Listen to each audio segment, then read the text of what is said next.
Film की starting में हम हमारी मेन फीमेल लीड जिनियान को देखते हैं, जो कि एक कार्टूनिस्ट और रोमांटिक कॉमिक्स बनाती है, लेकिन उसकी डिक्शनरी में रोमांस नाम का शब्द ही नहीं है, जिसके कारण उसकी सारी कॉमिक्स फीलिंगलेस लगती है। और दूसरी तरफ हम एक ऑफिस देखते हैं जहाँ पर सारे कलीग्स मीटिंग में बैठे होते हैं और वो जिनियान की ही कॉमिक्स के बारे में बात कर रहे होते हैं कि उसकी कॉमिक्स में रोमांस नाम का शब्द ही नहीं है। तब एग्जीक्यूटिव एडिटर जोशिन जिनियान को कवर करने के लिए बोलती है कि वो काफ़ी यंग है और वो खुद से ही कमाती है। तो चीफ एडिटर जोशिन को बोलती है कि अगर उसने अब काम सही से नहीं किया तो उसे निकाल दिया जाएगा। ये सुनकर जोशिन जिनियान के पास जाती है और जिनियान को सारी बात बताती है और बोलती है कि तुम्हें जल्दी से रोमांटिक कॉमिक तैयार करनी होगी। तो जिनियान उस पर बोलती है कि मैं एक कॉमिक तैयार कर रही हूँ और वो अपनी कॉमिक उनसे दिखाती हैं जिसमें कि कुछ फाइटिंग सीन्स थे। तो जोशिन उस कॉमिक को देखकर बोलती है कि ये रोमांस कम रेसलिंग ज़्यादा लग रही है। तो जिनियान जोशिन से पूछती है कि प्यार क्या है और वो क्या फील करते हैं। तो जोशिन जिनियान को बताने लगती हैं कि जब आप किसी के लिए फील करने लगते हो तो आपका दिल जोर से धड़कने लगता है और आपका दिल उन्हीं के पीछे भागने लग जाता है। तो जिनियान इस पर बोलती है कि दिल भाग कैसे सकता है। जिनियान की ये सब बातें सुनकर जोशिन भी चुप हो जाती है और जिनियान को कुछ रोमांटिक बुक्स देती है और बोलती है कि तुम इसे पढ़ो और प्यार को समझने की कोशिश करो और नेक्स्ट डे मुझे शाम तक एक रोमांटिक ड्राफ्ट तैयार करके दो। फिर सीन शिफ्ट होता है जिनियान की तरफ, जहाँ वो बेंच पर बैठी होती है और उन्हीं बुक्स को रीड कर रही थी और स्नैक्स भी खा रही थी कि वहाँ पर एक डॉग आता है। तो वो स्नैक्स उस डॉग को भी देती है। उस डॉग के गले में एक लॉकेट होता है जिसमें कि उसका नाम था और उस डॉगी का नाम चिबाओ होता है। फिर जिनियान उस डॉग को बोलती है कि तुम अपने ऑनर को ढूंढ रहे होंगे, चलो मैं तुम्हारी मदद करती हूँ। फिर डॉग के गले में बंधा अलार्म रिंग करता है और डॉग भागने लगता है और जिनियान भी उसके पीछे पीछे भागती है। और दूसरी तरफ हम देखते हैं कि उस डॉग की लोकेशन कोई ट्रैक कर रहा था और डॉग उस पर्सन के पास आकर रुक जाता है और जब वो पर्सन मुड़ता है तो हमें पता लगता है कि हमारी फिल्म का हीरो जेशिन है। जिनियान जेशिन से नज़रें हटा ही नहीं पाते क्योंकि वो दिखने में काफ़ी ज़्यादा स्मार्ट एंड हैंडसम होता है। फिर जेशिन जिनियान से माफ़ी मांगता है क्योंकि उसके डॉग ने उसे परेशान किया था। फिर हम देखते हैं कि चिबाओ एक बटरफ्लाई से अट्रैक्ट होकर भागने लगता है जिससे कि जेशिन जिनियान के ऊपर गिर जाता है और उससे फिर से माफ़ी मांगता है, लेकिन चिबाओ फिर जेशिन की पीठ पर जंप कर देता है जिससे कि जेशिन और जिनियान की किस हो जाती है। जेशिन फिर से माफ़ी मांगता है और खड़ा हो जाता है, लेकिन जिनियान ज़मीन पर ही लेटी होती है और सोच रही थी कि मेरी हार्ट बीट इतनी तेज क्यों चल रही है। फिर जिनियान खड़ी होती है और जेशिन जिनियान से फिर से माफ़ी मांगता है। तो जिनियान बोलती है कोई बात नहीं, ये सिर्फ एक एक्सीडेंट था। फिर हम देखते हैं कि जोशिन की कॉल आती है जिनियान को और वो उसे बताती है कि ड्राफ्ट सबमिट करने की डेट आज ही है, तुम जल्दी से ऑफिस में आ जाओ। तो जिनियान जेशिन को बोलती है कि क्या आप मेरा यहीं वेट करोगे, मैं अब भी आती हूँ। जेशिन कुछ बोल पाता उससे पहले ही जिनियान वहाँ से भागकर चली जाती है और ऑफिस पहुँचती है तो जोशिन जिनियान से पूछती है क्या तुमने ड्राफ्ट तैयार कर लिया, लेकिन जिनियान बोलती है नहीं, लेकिन वो मेरे दिमाग में है। तो जिनियान अपने ड्राफ्ट को तैयार करने में लग जाती है और दूसरी तरफ हम देखते हैं कि जेशिन जिनियान की बात मानकर वहीं पर उसका वेट कर रहा होता है। फिर जेशिन को एक इम्पॉर्टेंट कॉल आती है और उसे वहाँ से जाना पड़ता है, लेकिन वो वहाँ पर एक लेटर छोड़ जाता है जिसमें कि वो अपना नाम और अपना नंबर लिख देता है, लेकिन वो लेटर हवा के कारण उड़ जाता है। फिर हम वापस जिनियान को देखते हैं जिसने कि अपना ड्राफ्ट कंप्लीट कर लिया था और वो जोशिन को वो दिखाती है। तो जोशिन उससे काफ़ी ज़्यादा खुश हो जाती है और बोलती है कि तुमने ये कैसे कर लिया। फिर जिनियान जोशिन को बताती है कि जो आपने दिल धड़कने वाली बात कही थी वो मैं अभी अभी फील कर आ रही हूँ। तो जोशिन जिनियान को बोलती है कि तुम ऐसे बोल रही हो जैसे ये सारे इंसिडेंट तुम्हारे साथ हो चुके हैं। तो जिनियान हाँ बोलती है। जोशिन जिनियान की ये सब बातें सुनकर काफ़ी खुश हो जाती है और ड्राफ्ट को पब्लिक करने की बात करती है और उसे बोलती है कि तुम्हें उस पर्सन से दोबारा मिलना होगा। जिनियान को तब याद आता है कि उसने उस पर्सन को लेक के पास रुकने के लिए कहा था और वो एक सेकंड भी नहीं रुकती, भागकर लेक के पास चली जाती है। तो देखती है कि वहाँ पर वो पर्सन नहीं है और प्रे करती है कि वो पर्सन सिटी से बाहर नहीं गया हो। फिर दूसरी तरफ हम जेशिन को देखते हैं जो अपने घर पहुँच गया था और अपने दोस्त से बात कर रहा था जिसका नाम शाओजू है और वो जेशिन को बताता है कि तुम्हारे दादाजी ने तुम्हारे लिए काफ़ी ज़्यादा ब्लाइंड डेट्स तैयार करके रखी है, अब तुम क्या करोगे, तुम्हारे दादाजी नहीं मानने वाले, तुम्हें किसी लड़की को डेट करना ही होगा। तो जेशिन बोलता है तुम जानते हो मैं लड़कियों में बिल्कुल भी इंटरेस्टेड नहीं हूँ। तो शाओजू बोलता है तुम्हें याद भी है तुम लास्ट टाइम किसी लड़की के पास गए थे। तो जेशिन बोलता है हाँ मैं भी थोड़ी देर पहले ही किसी लड़की के पास गया था और हमने किस भी करी। तो शाओजू जेशिन के पास जाता है और उससे पूछता है क्या तुम उस लड़की से प्यार करते हो। तो जेशिन बोलता है कि मैं प्यार वगैरह में बिलीव नहीं करता। फिर सीन शिफ्ट होता है जिनियान की तरफ, जहाँ वो अपने 2 दोस्तों के साथ रेस्टोरेंट में बैठी हुई थी और उन्हें अपनी सारी बातें बता रही थी जो भी उसके साथ आज इंसिडेंट हुआ था, और हंसते हंसते बोल रही थी कि मुझे तो लगता है यह सपना है और मैं चाहती हूँ कोई मुझे इस सपने से जगा दे। और इसी बीच उसके सर पर कोई पानी फेंक देता है, तो वो ऊपर की तरफ देखती है तो वहाँ पर एक लड़की नशे में धुत होती है जो कि माफ़ी मांग रही होती है। तो नीचे आती है और उनसे नीचे आकर माफ़ी मांगती है। तो जिनियान की दोस्त बोलती हैं कि मुझे पता है इनका दिल किसने तोड़ा है। असल में ये लड़कियां जिस यूनिवर्सिटी में पढ़ती हैं वहीं का एक प्रोफेसर जे काफ़ी हैंडसम है, जिस पर की सारी लड़कियां लट्टू है, लेकिन वो है कि जो किसी को भाव नहीं देता। वो किसी भी लड़की में इंटरेस्टेड नहीं है, लेकिन सारी लड़कियां उसके पीछे भागती रहती हैं। अभी जब फ्रेशर्स होगी तब उसका एक आर्किटेक्चर का लेक्चर होगा जिसमें कि लड़कियां स्पेशल उन्हें देखने के लिए ही जाती हैं। वो लड़कियों का नाम तक याद नहीं रखते, वो उनको उनके आईडी नंबर से याद रखते हैं। लड़कियां उनके असिस्टेंट बनने के लिए इतनी पागल है, लेकिन असिस्टेंट ज़्यादा दिन तक नहीं टिक पाती। और जिनियान की फ्रेंड जिस प्रोफेसर जे के बारे में बात कर रही थी वो और कोई नहीं, वही पर्सन है जिससे कि आज ही जिनियान मिली थी। तो ये बातें सुनकर जिनियान को एक आइडिया आता है और वो अपने सोशल मीडिया पर एक पोस्ट करती है जिसमें कि वो लिखती है कि मेरा एक गोल्डन रिट्रीवर खो गया है और उसके साथ एक हैंडसम मैन भी है, जो भी मुझे इसके बारे में कोई डिटेल देगा तो उसे इनाम दिया जाएगा। और वो ये सब पोस्ट कर कर सो जाती है। फिर अगली सुबह जब जिनियान उठती है तो उसकी पोस्ट पर रिप्लाई आ रखे होते हैं, तो देखती है कि ये वही यूनिवर्सिटी है जिसके बारे में रात ही उसकी फ्रेंड उसे बता रही थी। फिर वो उस यूनिवर्सिटी के बाहर पहुँचती है। वहाँ पर उसे एक लड़की दिखती है जो किसी की फ़ोटोज़ ले रही थी, तो उस लड़की के पास जाती है और पूछती है क्या तुमने एक गोल्डन रिट्रीवर डॉग के साथ किसी हैंडसम मैन को देखा है। तो वो लड़की समझ जाती है कि प्रोफेसर जे के बारे में ही बात कर रही है, लेकिन वो उसका पता नहीं बताती और उससे पूछती है कि तुम्हें उससे क्या काम है। तो जिनियान उसे सब सच बता देती है कि हमारी किस हुई है, जिसे सुनकर वो लड़की काफ़ी ज़्यादा शॉक हो जाती है। फिर वो लड़की देखती है कि कुछ गार्ड्स उसे पकड़ने के लिए आ रहे हैं, तो वो डर के मारे अपना मेमोरी कार्ड जिनियान के बैग में डाल देती है और जाते जाते जिनियान को बताती है कि तुम जिसको ढूंढ रही हो वो तुम्हें आर्किटेक्चर हॉल में मिल जाएंगे। तो जिनियान उस लड़की की बात मानकर लेक्चर हॉल में चली जाती है और फ्रंट सीट पर बैठ जाती है। फिर एंट्री होती है प्रोफेसर जे की, जो कि जेशिन ही है, जिसे देखकर जिनियान काफ़ी ज़्यादा खुश हो जाती है और नज़रें हटा ही नहीं पाती। फिर जिनियान की फ्रेंड जिनियान को बताती है कि ये वही प्रोफेसर है जिसके बारे में मैं तुम्हें रात को बता रही थी। फिर प्रोफेसर जे अपना लेक्चर स्टार्ट करते हैं और जिनियान प्रोफेसर जे की फ़ोटोज़ बनाने में लग जाती हैं। उनका वो स्केच बनाने लगती है तो जेशिन को शक होता है और वो जिनियान के पास आते हैं और बोलते हैं कि तुम क्या कर रही हो। तो जिनियान उन्हें बोलती है कि जो आप बता रहे हैं मैं उन्हें नोट कर रही हूँ। तो जेशिन बोलते हैं कि तुम क्लास ख़त्म होने के बाद अपने नोट्स के साथ मुझे मेरे ऑफिस में मिलना। फिर हम देखते हैं कि क्लास ख़त्म होने लगती है तो प्रोफेसर जे एक बॉक्स सबको दिखाते हैं और बोलते हैं जो भी इस बॉक्स को खोल देगा मैं उसकी एक रिक्वेस्ट मान लूँगा। फिर वो कुछ काम से क्लास के बाहर चले जाते हैं और कुछ देर बाद जब वो क्लास में वापस आते हैं तो देखते हैं कि जिनियान ने वो बॉक्स खोल लिया था। फिर सीन शिफ्ट होता है ऑफिस की तरफ, जहाँ पर प्रोफेसर जे जिनियान के नोट्स चेक कर रहे थे और बोल रहे थे कि तुम ये सब कर रही थी मेरी क्लास में बैठकर। तो जिनियान थोड़ा शर्माने लगती है और प्रोफेसर जे उसकी नोटबुक वापस करते हैं। तो जब जिनियान वो नोटबुक अपने बैग में डाल रही होती है तो उसे अपने बैग में एक मेमोरी कार्ड मिलता है। वो उसे देखकर समझने की कोशिश करती है कि ये उसके बैग में कैसे आया। तो प्रोफेसर जे उस मेमोरी कार्ड को लेते हैं और लैपटॉप में चेक करने लगते हैं तो देखते हैं कि उस मेमोरी कार्ड में सारी फ़ोटोज़ प्रोफेसर जे की ही होती है। तो उसे देखकर जिनियान बोलती है कि आप तो काफ़ी हैंडसम है, लेकिन फिर वो बोलती है कि ये फ़ोटोज़ मैंने नहीं ली है, ये मेरा नहीं है।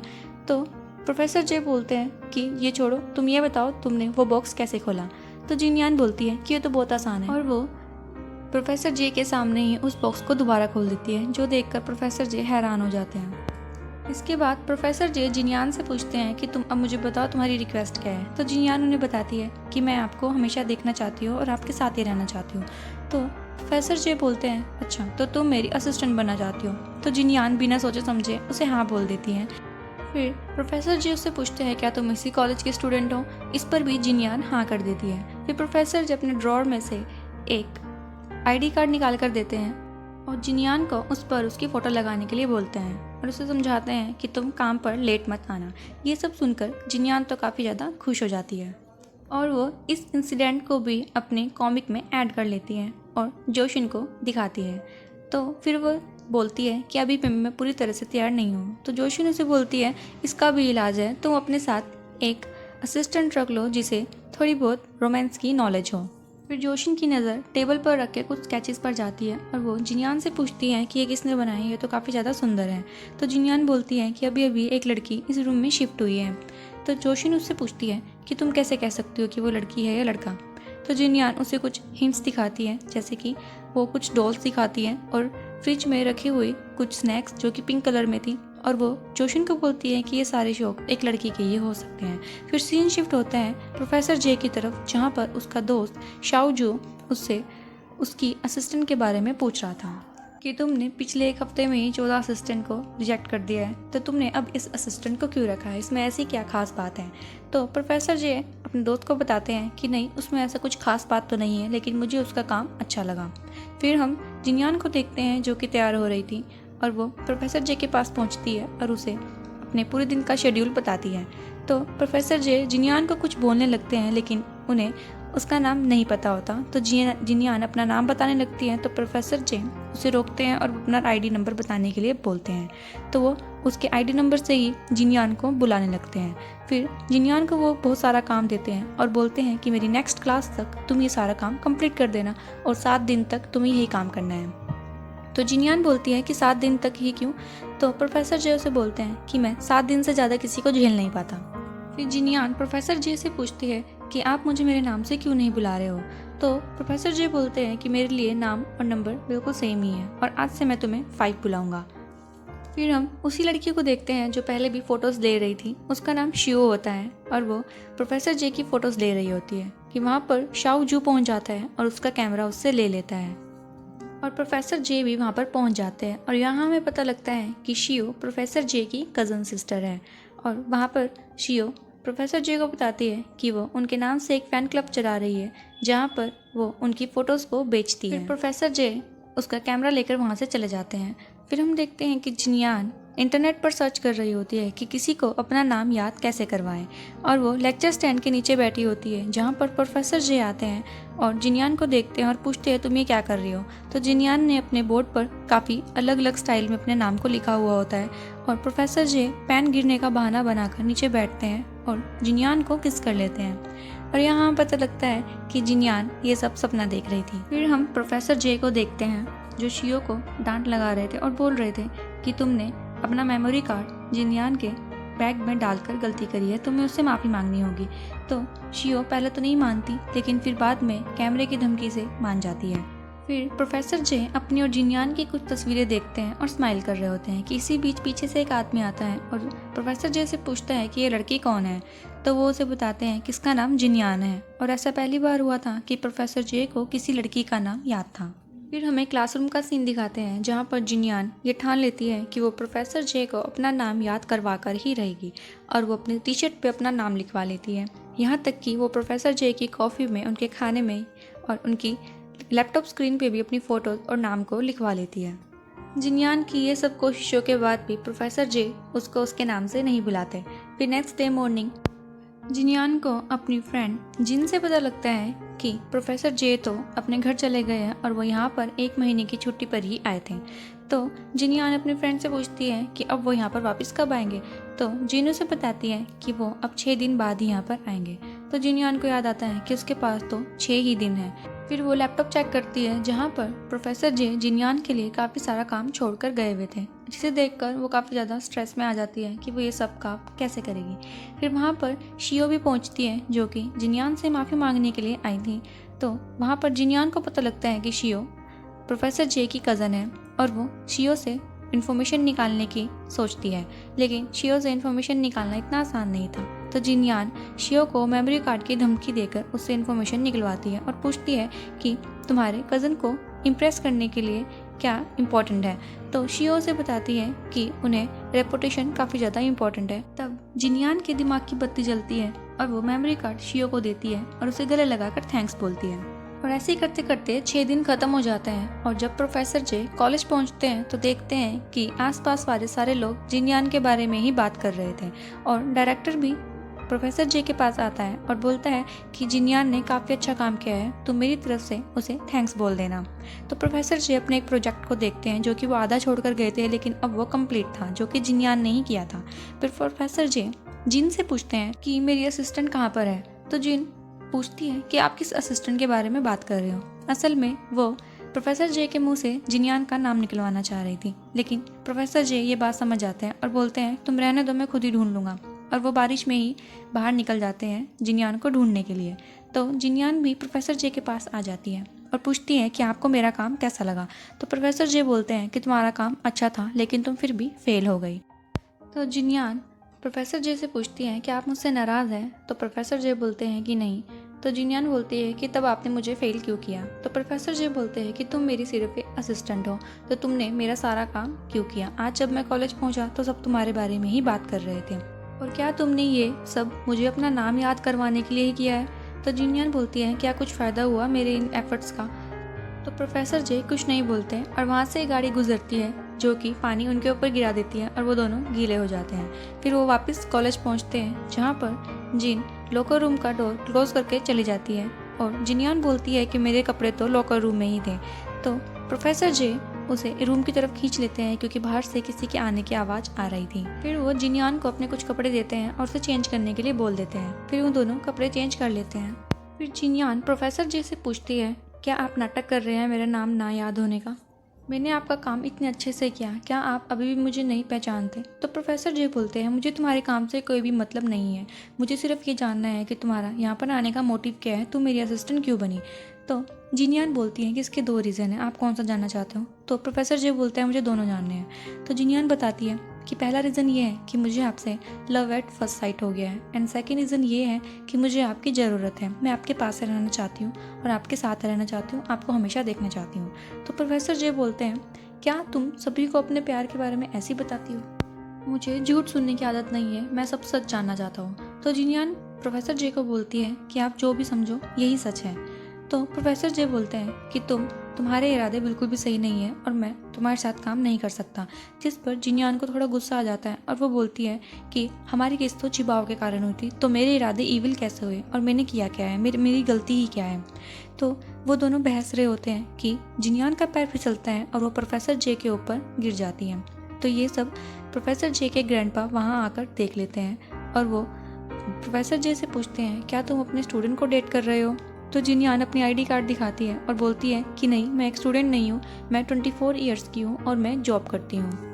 तो प्रोफेसर जे के ग्रैंडपा जिनयान को अपने पास बैठने के लिए बोलते हैं और उससे उसके बारे में पूछने लगते हैं। फिर वो प्रोफेसर जे से पूछते हैं क्या ये तुम्हारी गर्लफ्रेंड है, और अगर है तो तुम्हें इसका नाम तो पता ही होगा। तो जिनयान उनकी ये बातें सुनकर काफ़ी एक्साइटेड हो जाती है कि अब फाइनली प्रोफेसर जे उसका नाम लेने वाले हैं। तो जिनयान प्रोफेसर जे से बोलती है कि हनी बताओ मेरा नाम क्या है।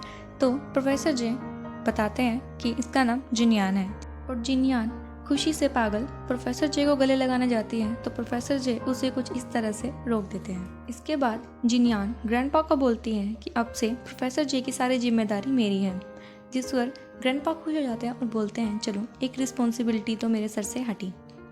फिर हम देखते हैं कि जिनयान अपने दोस्तों से एडवाइस मांगती हैं कि वो एक अच्छी गर्लफ्रेंड कैसे बने, और वो अपने काम कर रही होती है कॉमिक पर, और वो कॉमिक का कुछ पन्ने कंप्लीट कर जोशिन को सबमिट करती है। लेकिन जोशिन अभी भी उससे खुश नहीं थी और बोलती है कि इसमें रोमांस अभी भी मिसिंग है। तो जिनयान बोलती है कि वो मिसिंग ही होगा क्योंकि प्रोफेसर जे तो मेरे पास भी नहीं आते, तो रोमांस होगा ही कहाँ से। तो जोशिन बोलते हैं कि तुम्हें उनके पास जाना होगा, तभी तुम्हारी कॉमिक अच्छी होगी। तो जिनयान जोशिन से बोलती है क्या कोई और तरीका नहीं है इसे सही करने का। तो जोशिन एक गर्ल मांगा की मीटिंग के बारे में उसे बताती है और बोलती है तुम्हें यहाँ जाना चाहिए, तुम्हें कुछ सीखने को मिलेगा। तो जिनयान वहाँ पहुँचती है और रेस्टोरेंट में देखती है कि वहाँ पर गर्ल मांगा के काफ़ी सारे फैंस इकट्ठे हो रखे थे और वो उनसे ओपिनियन लेने लगती है, लेकिन उसे कुछ समझ नहीं आता। तो वहाँ पर हमारे दूसरे मेन लीड की एंट्री होती है जिसका नाम सेकी है, और वो बचपन से ही कार्टून्स में काफ़ी ज़्यादा इंटरेस्ट है और वो यहाँ पर पार्ट टाइम जॉब करता है। जिनयान उन गर्ल मांगा के फैंस को बताती है कि मुझे गर्ल मांगा में काफ़ी ज़्यादा इंटरेस्ट है, लेकिन मैं रोमांस के बारे में नहीं लिख पाती। ये सुनकर सेकी जिनयान को बोलता है कि जब तुमसे ये हो ही नहीं रहा है तो तुम इसे छोड़ क्यों नहीं देती, और उसे काफ़ी कुछ बोल देता है, जिसे सुनकर जिनयान को काफ़ी बुरा लगता है और वो वहाँ से चली जाती है। तब सेकी को रियलाइज़ होता है कि शायद उसने कुछ ज़्यादा ही बोल दिया। फिर हमें रात का सीन दिखाते हैं जहाँ पर जिनयान एक मॉल में पहुँच रखी होती है और उसे वहाँ पर एक चॉकलेट का डिब्बा दिखता है, तो वो उसे उठाने ही लगती है कि सेकी भी उसको पकड़ लेता है। तो वो जिनयान को बोलता है, क्या तुम इसे मेरे लिए छोड़ नहीं सकती? तो जिनयान बोलती है, क्या तुमने मुझे मीटिंग में छोड़ा था? और वो उस चॉकलेट के डिब्बे को अपने पास रख लेती है। फिर हम देखते हैं कि वो दोनों घर की तरफ जा रहे होते हैं और वो दोनों का रास्ता एक ही होता है। फिर वो एक ही दरवाजे के सामने जाकर रुकते हैं और तब उन्हें पता लगता है कि वो एक दूसरे के रूममेट हैं। जिनयान अभी भी गुस्से में होती है और वो सेकी को बोलती है, तुम्हें अपने लिए दूसरा रूम देखना पड़ेगा। तो सेकी बोलता है कि मेरे पास जितने रुपए थे मैंने वो इस रूम में लगा दिए, मेरे पास खाने के लिए भी रुपए नहीं है। तो जिनयान को थोड़ा बुरा लगता है और वो सेकी को थोड़ा नूडल ऑफर कर देती है, तो वो नूडल खाते हैं। उसके बाद जिनयान अपनी गर्ल मांगा की कॉमिक सेकी को दिखाती है और उससे रिव्यू लेती है। तो सेकी उस कॉमिक को देखते ही बता देता है कि ये तो एक रियल स्टोरी पर बेस्ड है। तो जिनयान बोलती है कि हाँ, ये मेरी एक फ्रेंड की स्टोरी है। तो सेकी बोलता है, लेकिन इसमें रोमांस तो है ही नहीं। तो जिनयान बोलती है कि अब मैं क्या करूँ, मुझे समझ नहीं आ रहा है। तो सेकी बोलता है कि तुम्हें खुद को इस कहानी का मेन लीड बनाना होगा और दूसरे मेन लीड से प्यार करना होगा, तभी इस कहानी में रोमांस आएगा। जिनयान को अभी भी कुछ समझ नहीं आता, तो सेकी उसे बोलता है कि तुम्हें सुंदर सी ड्रेस पहनकर, सुंदर सा मेकअप करके उस मेन लीड के सामने जाना होगा ताकि वो तुम्हारी तारीफ करे और तुमसे अट्रैक्ट हो जाए। तो जिनयान बिल्कुल वैसा ही करती है, लेकिन प्रोफेसर जे को कुछ भी असर नहीं करता और वो उसे इग्नोर करके वहाँ से चले जाते हैं। जिनयान अभी भी हार नहीं मानती और प्रोफेसर जे का लाइब्रेरी तक पीछा करती है। तो प्रोफेसर जे जिनयान को कुछ बुक्स देते हैं और अपना एक कार्ड भी देते हैं और बोलते हैं कि ये बुक्स दूसरे टीचर को देकर आओ और लौटते टाइम फ्राइड चिकन लेकर आना। तो जब वो फ्राइड चिकन लेकर आ रही थी तो हम देखते हैं कि जिनयान को प्रोफेसर जे की सारी पुरानी असिस्टेंट घेर कर खड़ी हो जाती है और उसे बोलती है कि तुम ऐसा क्या खास है जो हम में नहीं था और प्रोफेसर जे ने तुम्हें अभी तक क्यों नहीं निकाला, और तुम्हारे लिए अच्छा होगा कि तुम खुद ही ये जॉब छोड़ दो। तो जिनयान उन्हें बोलती है कि तुम यहीं रुको, मैं कुछ लेकर आती हूँ। तो वो वहाँ से जाती हैं और दूसरी तरफ हम देखते हैं कि प्रोफेसर जे को भी कुछ स्टूडेंट से पता लग जाता है कि जिनयान को उनकी पुरानी असिस्टेंट्स ने घेर रखा था और वो उन्हें बुली कर रहे थे। फिर हमें वापस जिनयान को दिखाते हैं जो कि डंडा लेकर खड़ी थी और उन्हें डरा रही थी, जिससे कि बाकी असिस्टेंट डर जाती हैं और बोलती है कि हम यहाँ पे तुम्हारे साथ लड़ने थोड़ी ना आए हैं, हम तो तुम्हें समझा रहे हैं। फिर हम देखते हैं कि वो सभी एक दूसरे के साथ अपना दुख और दर्द बांटने लग जाते हैं कि प्रोफेसर जे ने हमसे काफ़ी काम करवाया, और वो वहाँ पर प्रोफेसर जे की एक्स गर्लफ्रेंड के बारे में भी बात कर रहे होते हैं। और हम देखते हैं कि प्रोफेसर जे भी वहाँ पर पहुँच जाते हैं और जिनयान की हरकतें देखकर स्माइल करने लगते हैं। फिर वो जिनयान को लेकर वापस कॉलेज आते हैं और जिनयान से पूछते हैं, क्या तुमने फ्राइड चिकन खा लिया? तो जिनयान मन ही मन सोचती है कि उनकी एक्स गर्लफ्रेंड के बारे में जानकर उनका तो फ्राइड चिकन खाने का मन ही नहीं कर रहा है। फिर वहाँ पर प्रोफेसर जे की कज़न शियो भी आ जाती है और वो प्रोफेसर जे को बोलती है कि ये अभी तक आपकी असिस्टेंट है, ये तो एक नंबर की झूठी और मकारी इंसान है, इसने आपको झूठ कहा कि ये इस कॉलेज की स्टूडेंट है। जिसके बाद प्रोफेसर जे जिनयान की तरफ देखने लगते हैं और ये पार्ट यहीं पे ख़त्म हो जाता है। अगर आपको मेरी एक्सप्लेनेशन अच्छी लगी हो तो चैनल को सब्सक्राइब करिएगा और बेल नोटिफिकेशन को दबाना मत भूलिएगा। मिलते हैं इसके नेक्स्ट पार्ट में, तब तक के लिए बाय।